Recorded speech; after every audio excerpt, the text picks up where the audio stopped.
ভাগনা মজা পেয়েছো? কত মজা বলো? তাহলে একটা চুমু দিয়ে দাও। আমি দিই। এটা কিসের জন্য বলো তো চুমুটা?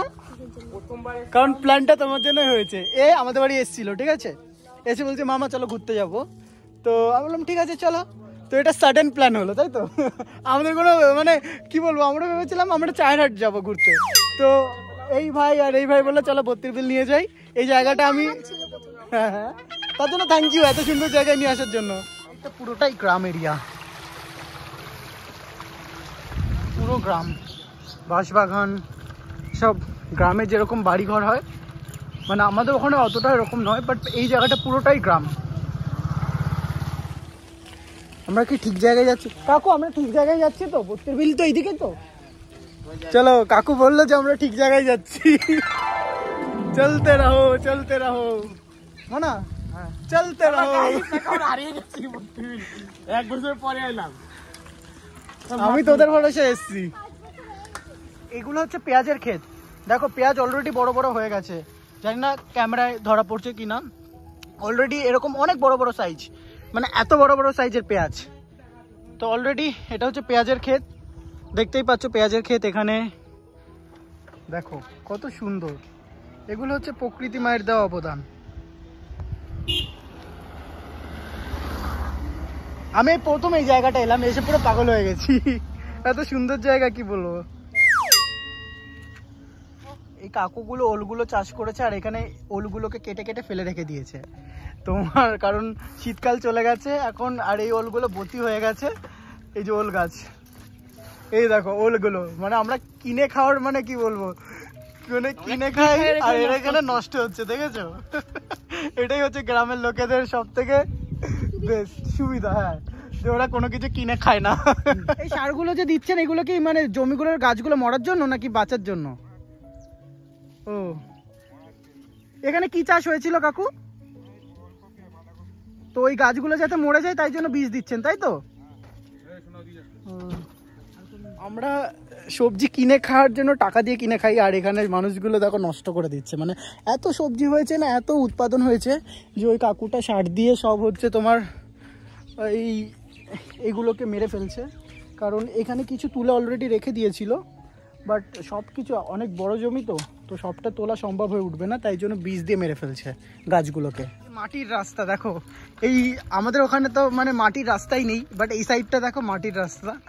তো এই যে দু সাইডে চাষ হচ্ছে, এই যে পেঁয়াজ গাছ, আর এই যে আর আমি এই যে সাইকেল চালিয়ে চালিয়ে যাচ্ছি। বাট একটা জিনিস, যে বর্ষাকাল আসলে এই রাস্তাগুলো পুরো কাদা কাদা হয়ে যায়, তখন একটু এই লোকগুলোর জন্য একটু ডিফিকাল্ট হয়ে যায়। মানে যতটা সুন্দর, বাট একটা টাইম কি বলবো খুব রিস্কি, সাপের উৎপাত হয় এই সব জায়গায়। তো ওই দেখো টিভিতে আমি দেখতাম না তোমার হচ্ছে কাকতাড়ুয়ান, তো এটা দেখো ভাইরে ভাই এত সুন্দর লাগছে কি বলবো। আমার পেছনে দেখো কাকতাড়ুয়ান, ও কাকতাড়ুয়ান। এখানে টমেটো গাছ লাগিয়েছে, তো এইগুলো হচ্ছে টমেটো গাছ। তো টমেটো যাতে কোনো পাখি এগুলো খেয়ে না নেয়, যেহেতু যাতে অ্যাটাক না করে, তাই জন্য কাকতাড়ুয়ান ওখানে লাগিয়ে রেখেছে। সত্যি প্রকৃতি যে এত সুন্দর, সেটা যদি আমি 32 বিলে যদি না আসতাম তাহলে আমি হয়তো উপভোগ করতে পারতাম না। সত্যি এত সুন্দর, মানে কি বলবো, মানে এই জায়গাটা না প্রকৃতির মাঝখানে। আমি এই যে পুরো দু সাইড দিয়ে আমি কি বলবো, এখানে জমি, এই পেছনে জমি দেখতে পাচ্ছ, আর আমি হচ্ছে সাইকেল চালাচ্ছি এখান থেকে। যে এত ফিল হচ্ছে না, এত সুন্দর ফিল হচ্ছে, আমি মানে কথাই বলতে পারবো না। মানে মানে কি বলবো, ভাষায় প্রকাশ করতে পারবো না এই ফিলিংসটা। মানে আমার গায়ে কাঁটা দিয়ে আসছে, মানে এত সুন্দর জায়গা। দেখো দেখো কাঁটা দেখতে পাচ্ছ, মানে আমি এতটা মানে হ্যাপি হয়ে গেছি এই জায়গায় এসে। কারণ এইসব জায়গা তো আমি সেরকম আসি না, মানে আমার মা সেরকম বেরোতে দিত না ছোটোবেলায়, যার জন্য এইসব জায়গা আমি চিনতাম না। তো যার কারণে এরকম জায়গায় আমার খুব কমই, মানে কি বলবো, ওরা বললো বলে তাই জন্য ওদের সাথে সাথে চলে এসেছি। কত সুন্দর জায়গা। এই ধনেপাতা চাষ করতে কতদিন টাইম লেগেছে আপনাদের? 35 দিন। তো এটা হচ্ছে কাকু এখন ধনেপাতা গাছ হচ্ছে তুলছে বিক্রি করবে বলে। তো এই গাছটা তৈরি হতে মিনিমাম 35 দিন টাইম লেগেছে। এটা হচ্ছে 35 দিনের ফল।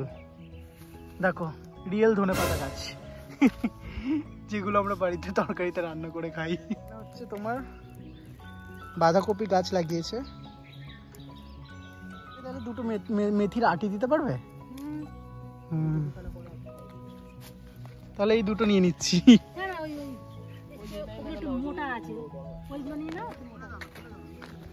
আচ্ছা এই দুটো নিয়ে নিলাম, এই দুটো নিয়ে যাচ্ছি বাড়ির জন্য। ও মানে এইগুলো বেশি করে আমাদের দিয়ে দিয়েছেন, থ্যাংক ইউ। থ্যাংক ইউ কাকিমা। তো এই শাকগুলো নিয়ে গেলাম এখান থেকে কিনে।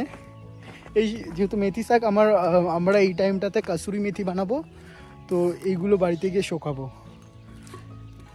পুরো 2 আটি শাক দিল 10 টাকা, 10 টাকা 10 টাকা, মানে টোটাল 20 টাকা করে। দেখো কত মোটা মোটা আটি, মানে ওরা এত হেল্পফুল যে অনেকগুলো দেখো কত দিয়ে দিয়েছে। টোটাল 20 টাকার। দোকানে গেলে এগুলোর অনেক দাম, অ্যাটলিস্ট অনেক টাকা নেবে। এখানে 20 টাকার মধ্যেই 2 আটি নিয়ে নিলাম। ওই কাকিমাগুলো এত হেল্পফুল কি বলবো, অনেকগুলো তোমার মেথি শাক দিয়ে দিল আমাকে। হ্যাঁ এই দেখ ওই কাকিমাগুলো দিল। একটা কথা বলতে চাই, এই যে 32 বিলটা আমরা এলাম এখানে, থ্যাংক ইউ তোকেও এই এত সুন্দর জায়গায় নিয়ে আসার জন্য। আমি আমার লাইফে আমার বাড়ি থেকে 32 বিল, এই 32 বিলটা জাস্ট সাইকেলে করে আসতে ওই 30 মিনিটের মতো লাগলো, কারণ আমরা অনেক ঘুরে ঘুরে এসেছিলাম তো সেই জন্য। বাট আমি এর আগে কোনোদিনও এইসব জায়গায় আসিনি। আমাদের বাসুদেবপুরের ওই দিকটা একটা 32 বিল আছে, ওখানে গেছি। বাট এই জায়গাটা না ওটার থেকে এইটা অনেক সুন্দর, কারণ এখানে 3 বার এসেছি এই নিয়ে, আর আমি একবারও আসিনি, এটা ফার্স্ট টাইম। পুরো আমার পেছন যত দেখতে পাচ্ছে সব বাগান। এখানে হচ্ছে কলা গাছ, মানে আমরা যেখানে দাঁড়িয়ে রয়েছে এটা হচ্ছে কলা বাগান, আর ওর পেছনে হচ্ছে তোমার বাঁশ বাগান, তারপর হচ্ছে আম বাগান। এখানে হচ্ছে তোমার ধান চাষ হয়। তো এখন যেহেতু বর্ষাকাল আসছে, এই যে ধান, কৃষক কাকুগুলো ধান লাগিয়েছে এখানে। তো মা তোমার জন্য না আমি কি বলবো, তোমার প্রতি আমার এখন খুব রাগ হচ্ছে, কারণ তুমি আমাকে কোথাও বেরোতে দিতে না, যার জন্য এইসব জায়গা আমি কোনোদিনও সে চেনার সৌভাগ্য হয়নি। আজকে যদি ওই ভাগনা ভাইদের সাথে যদি না আসতাম, তাহলে এত সুন্দর রূপ মানে আমাদের শ্যামনগরের, যে আমি ভাবতাম যে আমাদের শ্যামনগরে শুধু সিটি এরিয়া আছে, বাট এত সুন্দর জায়গা কি বলবো, অনেক সুন্দর। এগুলো পয়সা দিয়ে কেনা যায় না ঠাকুর, কি বলবো, পয়সা দিয়ে কেনা যায় না। দেখো পাখিদের আওয়াজ, সবাই চুপ করবি, পাখিদের আওয়াজ শোনাচ্ছি, সবাই চুপ চুপ চুপ চুপ চুপ।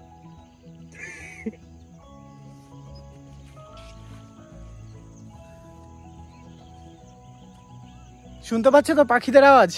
না, ডিপ্রেশন পুরো কেটে চলে যাবে, মানে কি বলবো, যত ডিপ্রেশন ফ্রাস্ট্রেশন আছে সব চলে যাবে।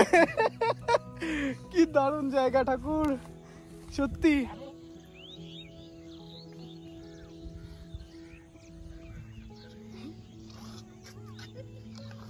এই গাছগুলো হচ্ছে মটরশুঁটি গাছ। কি হচ্ছে কি হচ্ছে কি হচ্ছে কি হচ্ছে কি হচ্ছে কি হচ্ছে কি হচ্ছে মানে কি হচ্ছে কি হচ্ছে? কোথায় লেগেছে কোথায় লেগেছে কোথায় লেগেছে কোথায়? প্র্যাঙ্ক করছো? আমরা জমির মাঝখান থেকে দু সাইডে চাষ হচ্ছে, আমরা হেঁটে হেঁটে যাচ্ছি, তো ভাই আমাদের ভয় লাগছে কেউটে সাপ যাতে না চলে আসে। না যদি রাসেল ভাইপার চলে আসে তাহলে কি হবে, হালুয়া টাইট হয়ে যাবে। আমি এই যে সাইকেল নিয়ে আমরা হেঁটে হেঁটে যাবো, এই 15 টাকা এখানে পড়া ছিল। মায়ের দিব্যি, আমি আমার মায়ের দিব্যি বোনের দিব্যি খেয়ে বললাম, এই তো 15 টাকা এখানে পড়া ছিল, আমি এখান থেকে তুলে নিলাম। ভাই কত কপাল দেখেছে। চিল্লাস না চিল্লাস না। এটাই ছিল আজকের ব্লগ। কেমন হলো অবশ্যই লাইক কমেন্ট করে জানিও। আমাদের 32 বিল তোমাদের কেমন লেগেছে? যাই হোক, আমিও এখানে প্রথমবার এসেছি, আর সেটাই তোমাদেরকে ভিডিওর মাধ্যমে উপস্থাপনা করলাম, আমাদের শ্যামনগরের গ্রাম সাইডটা। তো ইউটিউবে যদি প্রথম হয়ে থাকো তো একটু সাবস্ক্রাইব করে দিও, আর একটু লাইক কমেন্ট করে দিও, আর ফেসবুকে নতুন হয়ে থাকলে একটু আমার চ্যানেলটাকে ফলো করে দিও। Thank you, love you guys, love you.